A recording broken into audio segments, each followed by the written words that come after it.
Hello, guys. How are all of you? I'm very well, and I hope you are too. It's still Sunday, September 28th, 2025. I finished a few hours ago. I put up Fee Fi Fo Fum Part 1, and like I said I would do, I went right away into a very good, packed Fee Fi Fo Fum Part 2. I recorded it, and it was only after I recorded it and I went to go load it up that I saw the whole thing did not have any sound. So I couldn't believe it. And it was so disappointing, but I just decided to take a vocal break and then I ate some dinner. And I was like, okay, I've got to get this out because I don't want to wait till tomorrow. I want to put this Fee Fi Fo Fum Part 2 out while it's still Sunday, the 28th. So here I am. I'm back. Wish me luck, guys, and give me some of your good energy because I hope I can remember everything I said. But oh well. I have a YouTube channel called It's the Dazzling of the Light, or you can just go to YouTube and type in at Sudarshana Starshine Star to access my over 270 podcast clips there and a couple of videos. Why not join? It's free and it's a pretty good, juicy channel. I don't do the mundane. Um, and please remember to like, share, and subscribe. Hit the notification bell. You know, all that good stuff. And like it if you like it. If you like it, please like it. Thank you. I begin all of my clips with the three opening prayers, which are in Sanskrit and Telugu, and they are short. And I do this to bless, uplift, purify, and protect you, me, and this clip. They are the Guru Mantra, the Ganesha Mantra, and the Gayatri Mantra. Before I do them, I'm going to do this.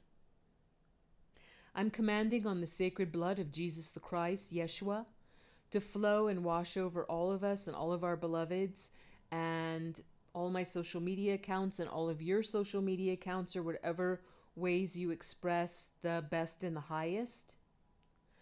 I ask Yeshua to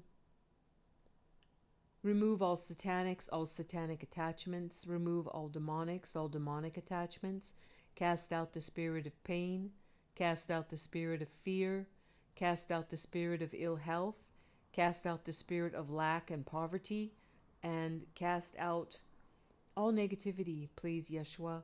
All negative thought, word, and deed, all negative memories, all negative karmas. Yeshua, please send your healing presence now. Thank you so much. Please heal the wounds in our soul. Thank you, Jesus. Yeshua, we receive your healing presence and all of your blessings for ourselves, for our beloveds, which are human beloveds and possibly animal beloveds. Thank you so much. Amen. Swaha. I also call the sacred, beautiful presence of Mother Mary with her beauty, grace, power, divinity, her beautiful, pure mother's heart and welcoming arms to give us the strength, courage, succor, comfort, knowledge, and self-confidence that we might need. Thank you so much, Mother Mary and Yeshua. Now to the prayers. Om, Om, Om, Guru Brahma, Guru Vishnu, Guru Devo Maheshwaraha, Guru Sakshat Parabrahmam, Tasmahi Sri Guruve Namaha.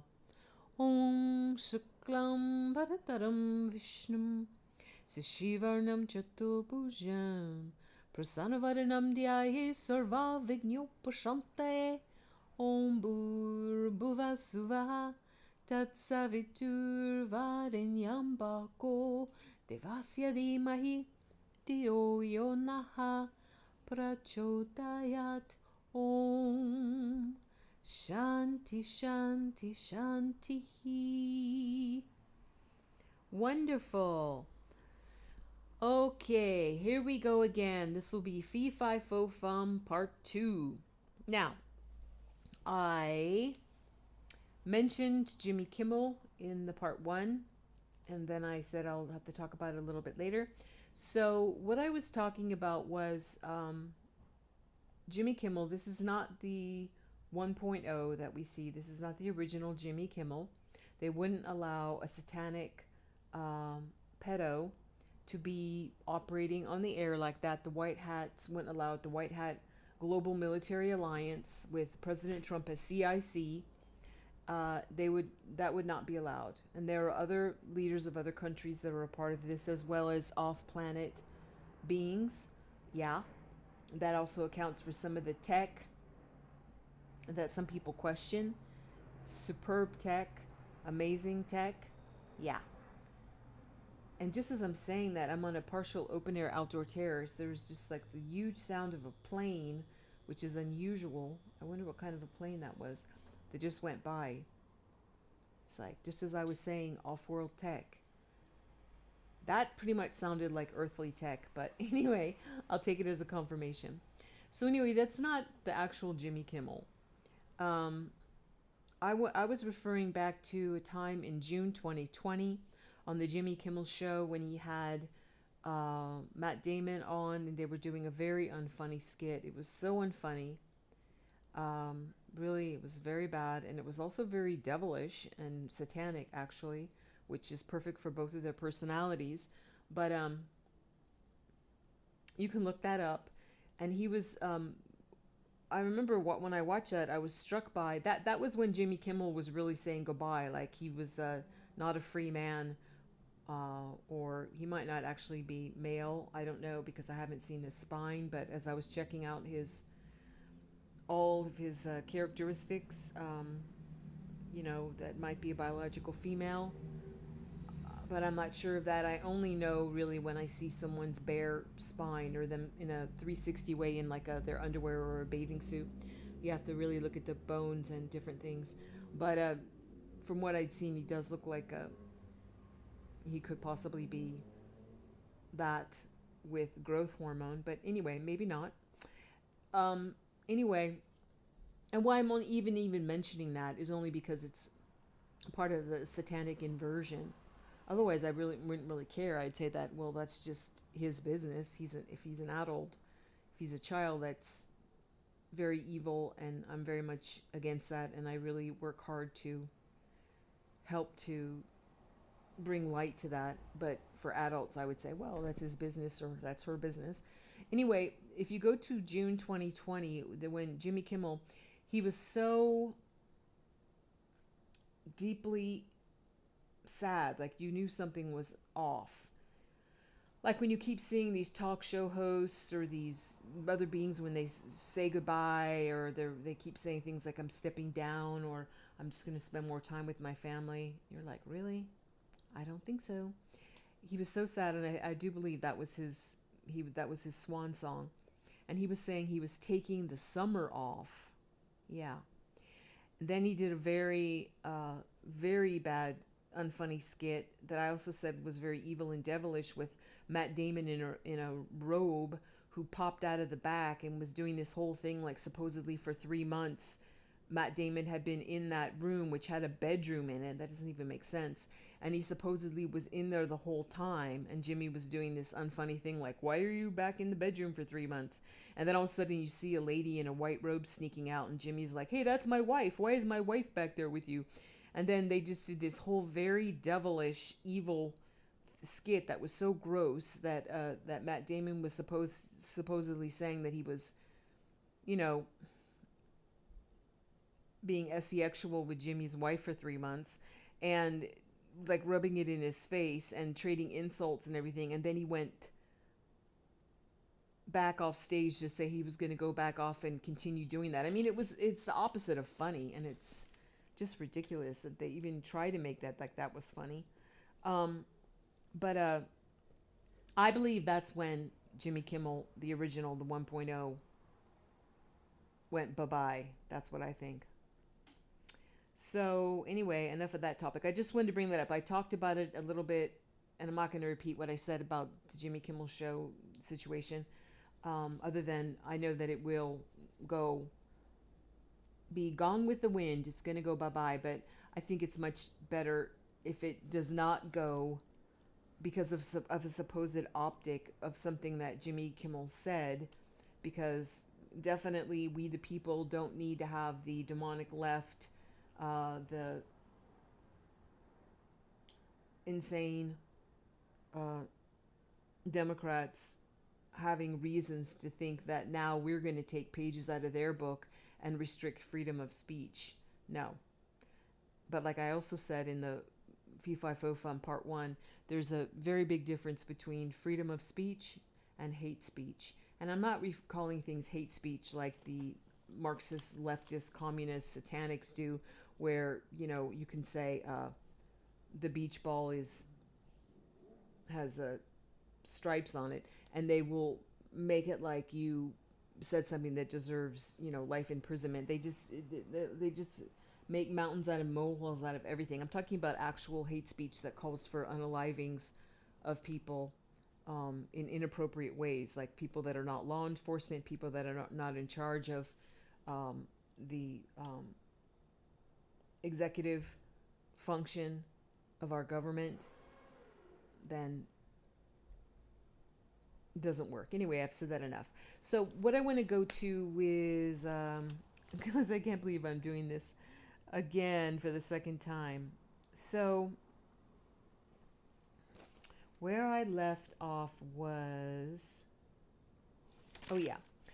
going to, as I was reading what President Trump put on social media a few days ago, where he said, at the request of Secretary of Homeland Security Kristi Noem, I am directing Secretary of War Pete Hegseth to provide all necessary troops to protect war-ravaged Portland and any of our ICE facilities under siege from attack by Antifa and other domestic terrorists. I'm also authorizing full force if necessary. Thank you for your attention to this matter.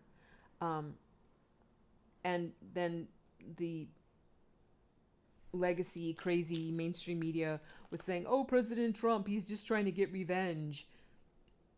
And he said, this is not revenge, this is justice. And I fully agree.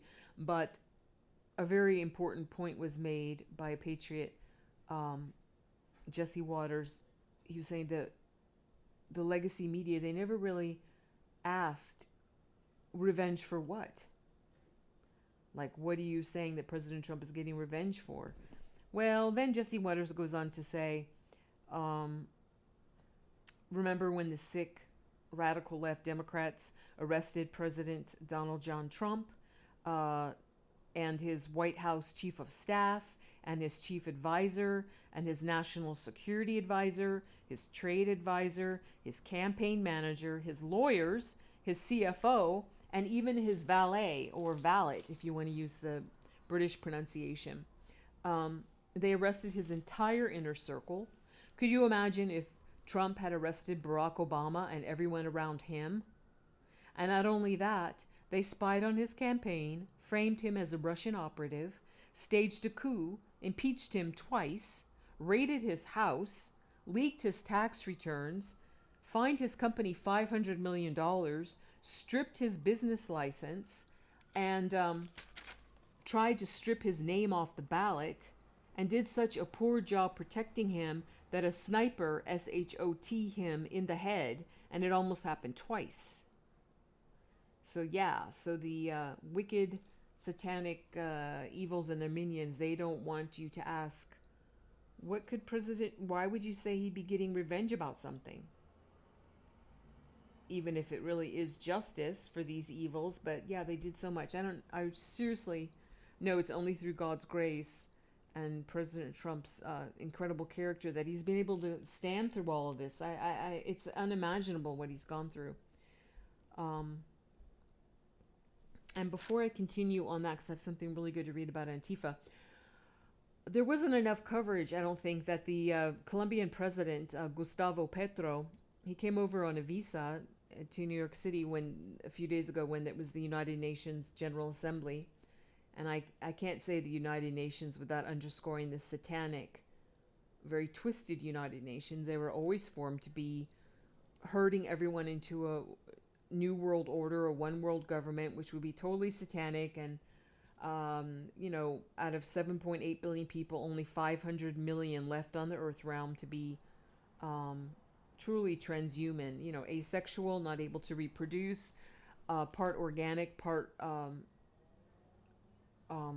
android, robotic, just slaves, chipped, biddable slaves that live in smart cities in, tiny, tiny, tiny spaces that almost, the size of a closet, have no freedom.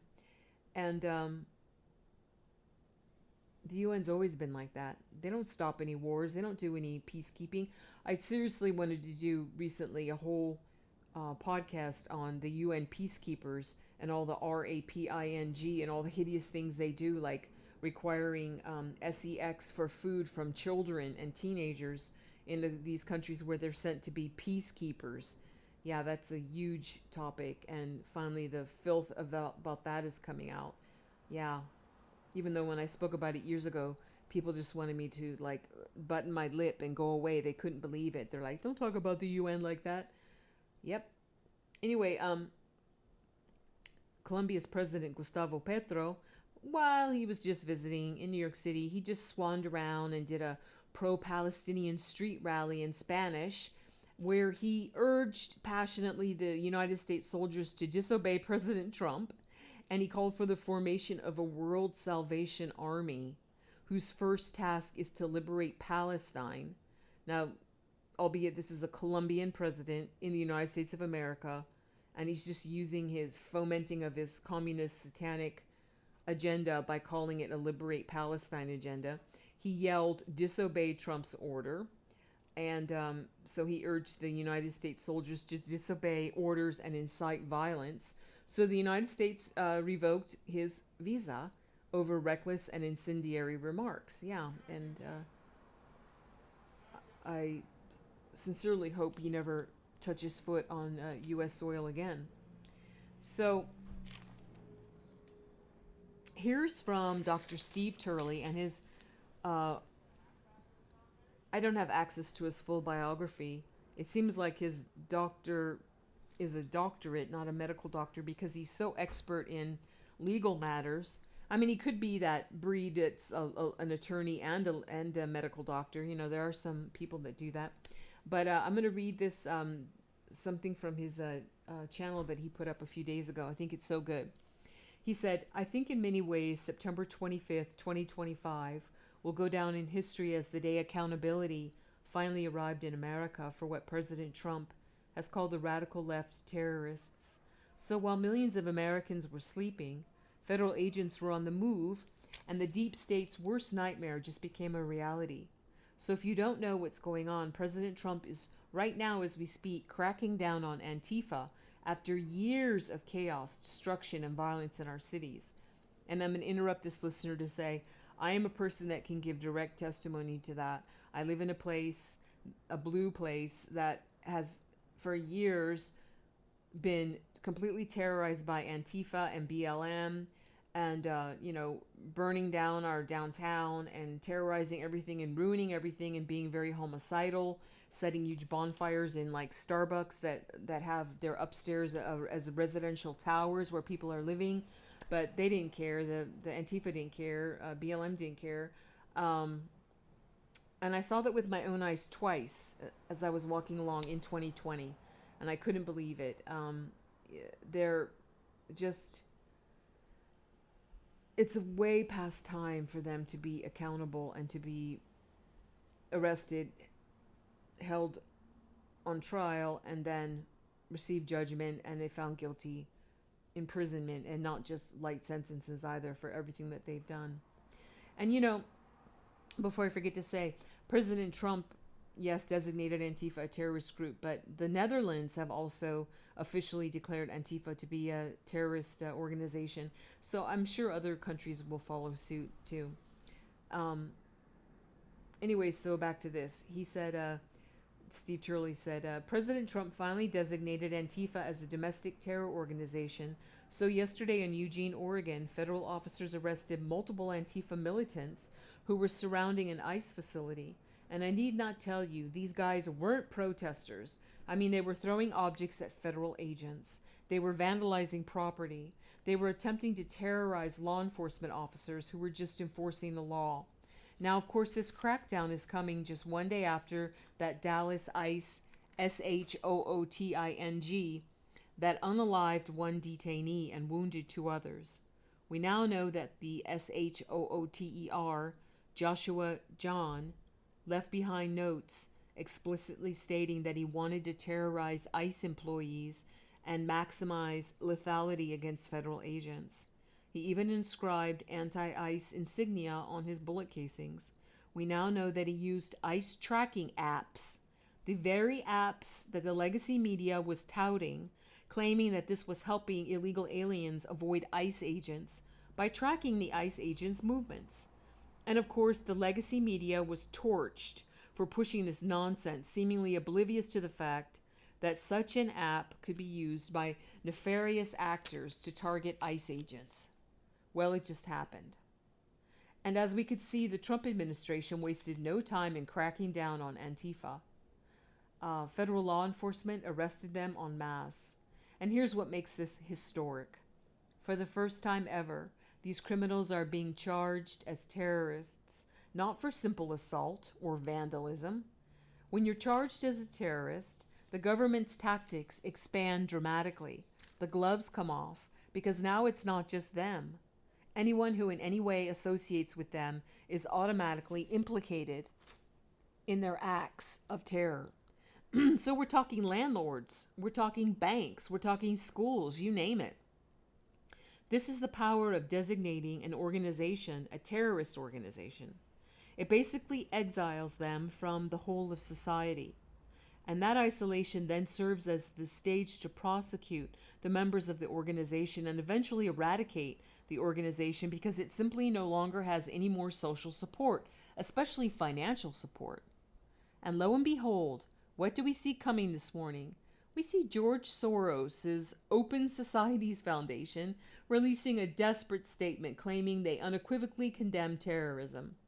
They got nothing to do with any terrorist acts, and they're calling Trump's threat to charge Soros with racketeering, quote, politically motivated attacks, end quote. But you'll note, timing is everything here, right? And so the question is, why release this statement today?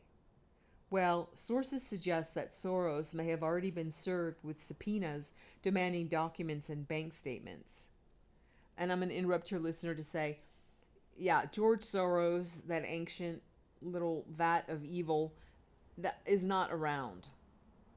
Okay, once again, he is not around. His Alex Soros, the son, seems to be around in some ways. I'm not sure. I can't really investigate that. But it's not the original George Soros. But anyway, excuse me. So President Trump announced just last week that Soros and his network would indeed be investigated under RICO laws for funding, training, and radicalizing young Americans. But there's something absolutely key with RICO charges that suggests something else is happening here. Something very much tied with this new terrorist designation. And it shows exactly what President Trump is doing here.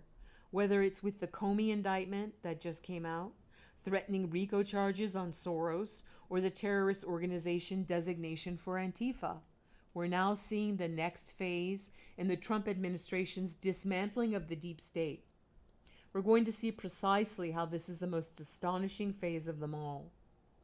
So the key with RICO charges, excuse me, is that you don't actually have to go all the way to trial for the catastrophic consequences of RICO charges to take effect.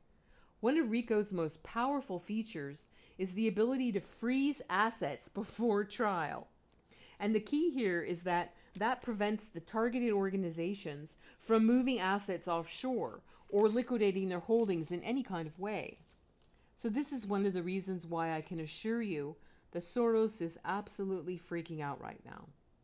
The very fact that he would even be subject to RICO charges is enough to basically bankrupt his entire organization. And the psychological impact of that cannot be overstated. Oftentimes, just the very threat of a RICO indictment is enough to force defendants to plead guilty to lesser charges, in part because the seizure of assets would be absolutely fatal to the organization. So, in threatening Soros with RICO charges, Trump is playing some serious hardball here. Bottom line, the combination of terrorist organization designations and RICO prosecutions represents the apex of federal power to dismantle organizations. I mean, these tools provide the government with the ability to freeze assets instantly, criminalize association, create vast networks of liability, and coordinate international enforcement efforts. For any organization facing these designations, the legal reality is stark. They face immediate financial paralysis. They face the criminalization of support from allies. And they face potential liability that extends to anyone that assists them. The government's power in these areas is so comprehensive that the mere threat of a terrorist designation often proves sufficient to achieve the desired outcome. So I think Trump is going to crush Antifa. He's not going to show them any mercy whatsoever. And I think he's going to bring Soros and perhaps even the Ford Foundation, other billionaire funding sources for the Democrats, he's going to bring them to heel. I mean, the very threat of RICO charges, given that their bank accounts can be seized, is enough to get them to comply entirely with Trump's demands. What's absolutely essential for us to get here is that phase one of the dismantling of the deep state, what we saw with Doge and the elimination of USAID, phase one involved debanking the deep state. And I'm interrupting listener here to say, well, this phase one started in 2017 when President Trump first got into office. But it's just, these are other layers that need to happen. But so much already happened in terms of debanking. Because if you can imagine, if you really understand that the entire Earth realm was ruled by this satanic cabal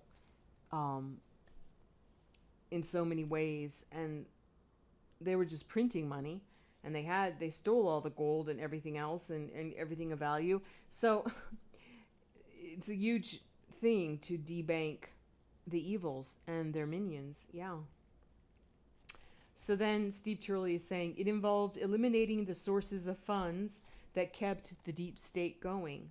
Phase two involved reawakening the constitutional power of the presidency according to Article 2, to fire all the deep state actors, which Trump has been doing thanks largely to the Supreme Court, and they're delivering decisions that are restoring that power. The third phase is now happening, and that's the indictment phase.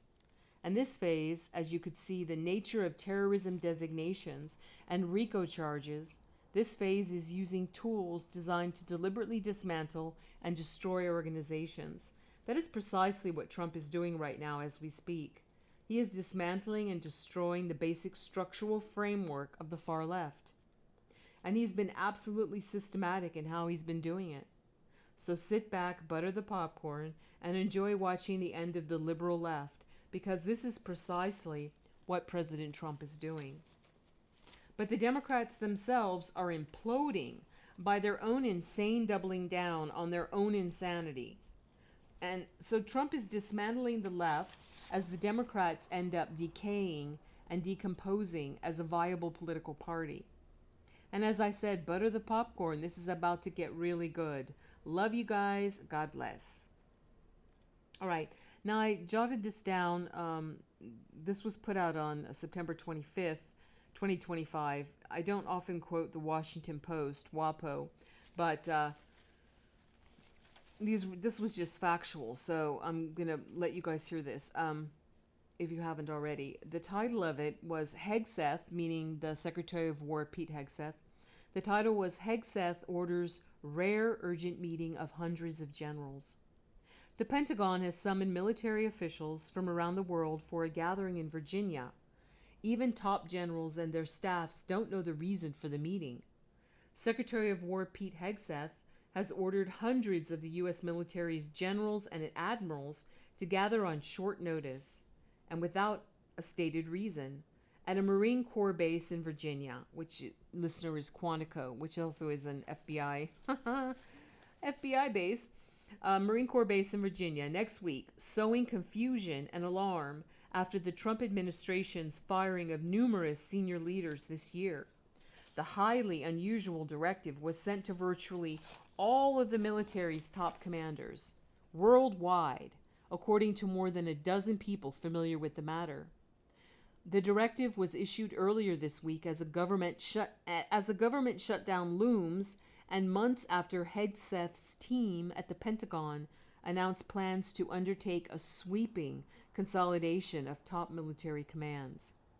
In a statement Thursday, Pentagon spokesman Sean Parnell affirmed that Hegseth will be addressing his senior military leaders early next week. Listener, it's going to happen tomorrow. And by the way, President Trump will be there too. I just found that out today. He will be there with Hegseth and the 800 or so generals and admirals and everyone else. But he offered no additional details. Parnell, a senior advisor to the Secretary of War, voiced no concerns about the Washington Post reporting on the meeting scheduled for Tuesday in Quantico, Virginia. There are about 800 generals and admirals spread across the United States and dozens of other countries and time zones. Hegseth's order, people familiar with the matter said, applies to all senior officials with the rank of brigadier general or above, or their Navy equivalent, serving in command positions, and their top enlisted advisors. Typically, these officers each oversee hundreds or thousands of rank-and-file troops. Top commanders in conflict zones and senior military leaders stationed throughout Europe, the Middle East, and the Asia-Pacific region are among those expected to attend Hegseth's meeting, said people familiar with the matter who spoke on the condition of anonymity as they were not authorized to publicly discuss the issue. The order does not apply to top military officers who hold staff positions.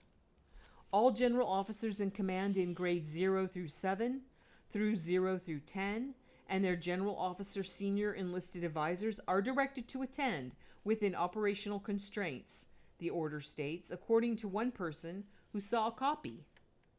0 through 7 through 0 through 10 refers to the military's classification for all generals and admirals. None of the people who spoke with the Post could recall a Secretary of War ever ordering so many of the military's generals and admirals to assemble like this. Several said it raised security concerns. People are very concerned. They have no idea what it means, one person said. Others expressed frustration that even many commanders stationed overseas will be required to attend Hegseth's impromptu summit, with some questioning the wisdom in doing so.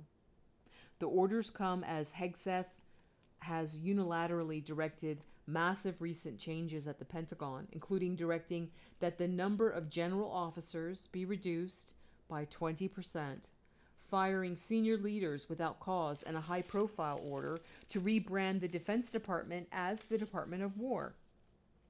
Top administration officials also have been preparing a new national defense strategy that is expected to make homeland defense the nation's top concern, after several years of China being identified as the top national security risk to the United States. Some officials familiar with the order to travel said they thought that may come up. Hegseth's directive in May to slash about 100 generals and admirals also has generated concern among top military leaders.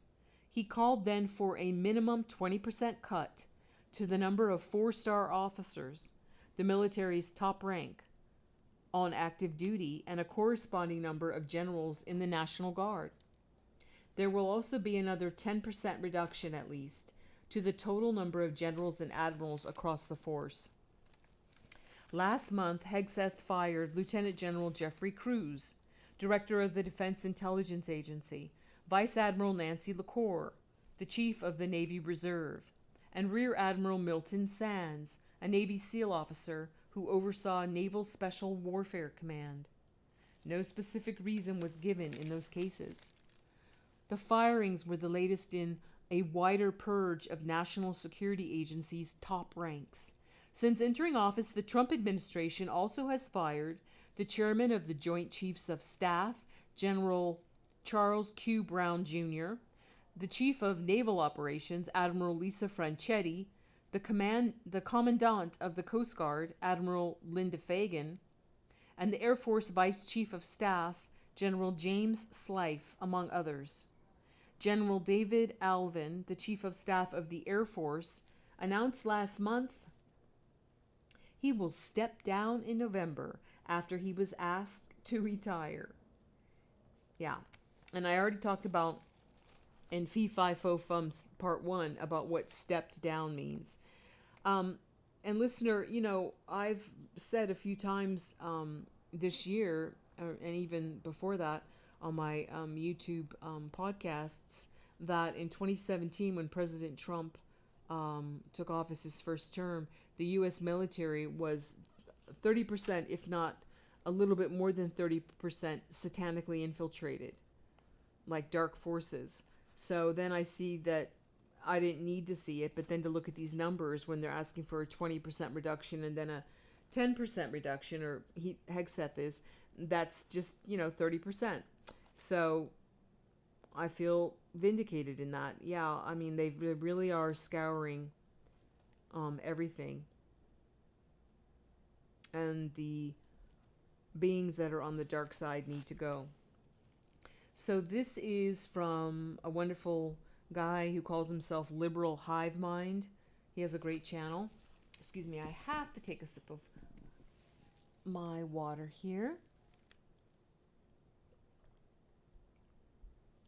He put this out on September 26th, 2025, and he titled it, "The First Massive Antifa Prison Sentence Just Hit." And this is about the largest Antifa prison sentence in history. Casey Robert Goonan, I don't know how to pronounce that name, Goonan or Goonan, spelled Gunnan. His mugshot, it looks like he's in his 20s. But he is a militant from Oakland, California. And he ran an extremist and communist blog and embraced direct action violence. Part of a greater trend. He got more than 19 years behind bars in a federal prison for a string of domestic terrorist attacks. And this isn't even making the news, like the mainstream news. So, here you go. Casey identifies as they, them, and he has a PhD in Black Studies. But I'm telling you, listener, by the way, Casey is a white dude.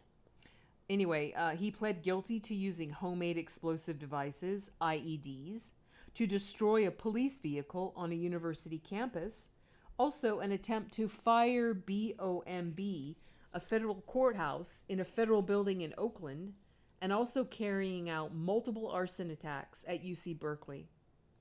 Prosecutors say that Casey Goonan was inspired by the October 7th HAMAS violence in Israel, and he framed the attacks as direct action for Palestine.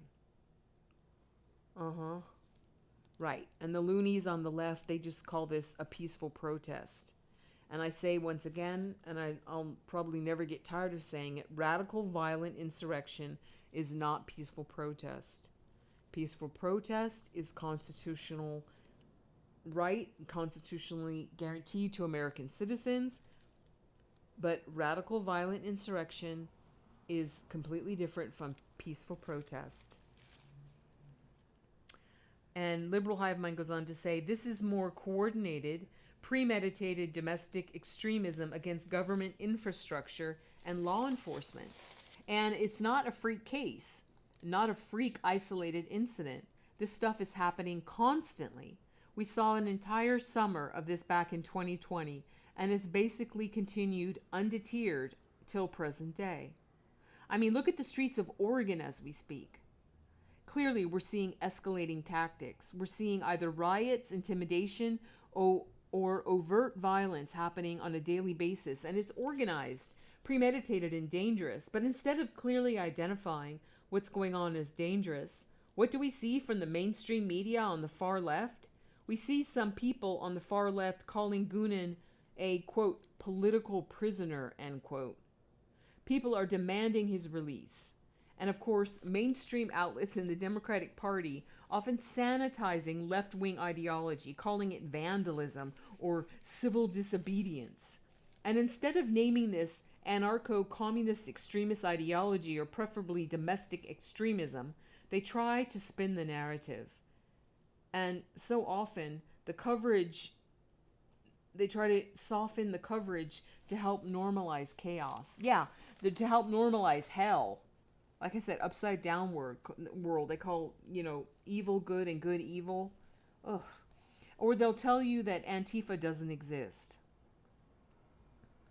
Of course, they use this notion in an attempt to magically absolve them of any responsibility or complicity. But it's utterly disingenuous. Of course, we know this whole notion of Antifa being a decentralized organization is part of their black bloc tactics. Now, listener, in case you don't know, black bloc means the black clothing that the Antifa wears head to toe, from black ski masks and goggles and everything else, head to toe, and then their black umbrellas that they use not only to open up and to hide from prying eyes as they do their evil, or journalists, but they use the umbrellas to hurt people with, to jab them with, to knock them down with, to break things with. Yeah. So don't think it's just like a Mary Poppins throwback that they all have these umbrellas. They use them for very nefarious things. Anyway, so Hive Mind says, this illusion of decentralization and this covering of identity, but this notion that Antifa is decentralized is ridiculous. They pretend as if, it's just organic that all of these people dressed all the same with all this riot gear just show up at a specific location on a specific date. Yeah, all in pursuit of a specific goal. Oh, it's just a coincidence. It's just, quote, grassroots, end quote, energy. But clearly it's organized. Clearly there's a target selection. They pass around flyers. They have strategies. They train together. They have local organizers, fundraising channels. There's somebody, like I'm saying, listener, like Soros, George Soros, Alex Soros, Reid Hoffman, the other evils that fund this stuff, the billionaires that pass out all this money to fund these little puppeted minions that carry out their dirty work. Funding all of these groups, I mean, clearly they don't have jobs. So obviously someone is organizing, someone is funding, someone is recruiting.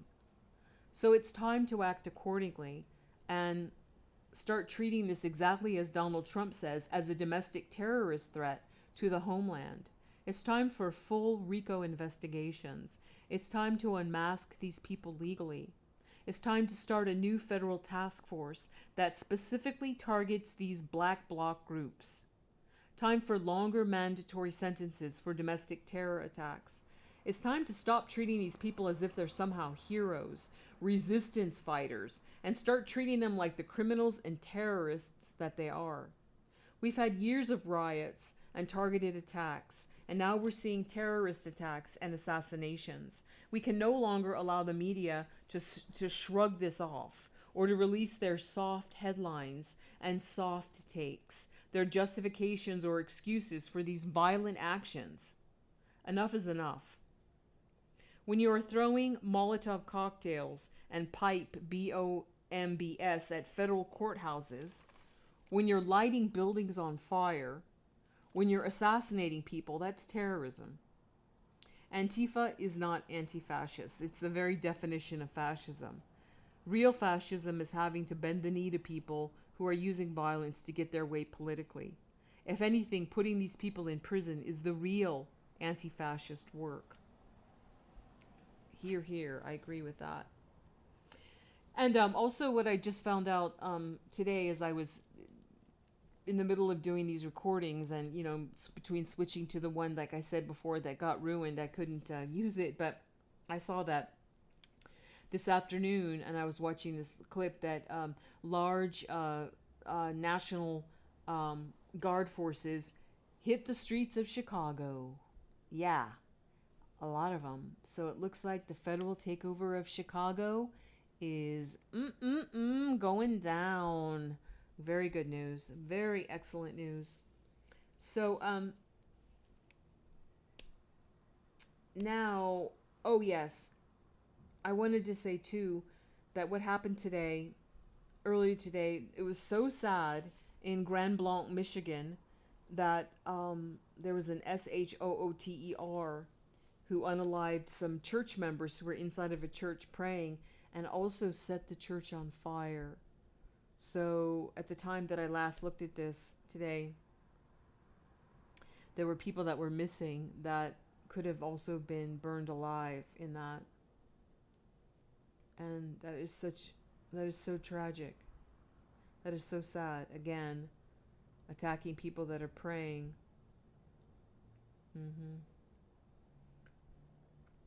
God bless all of their souls, and God bless all of their beloveds.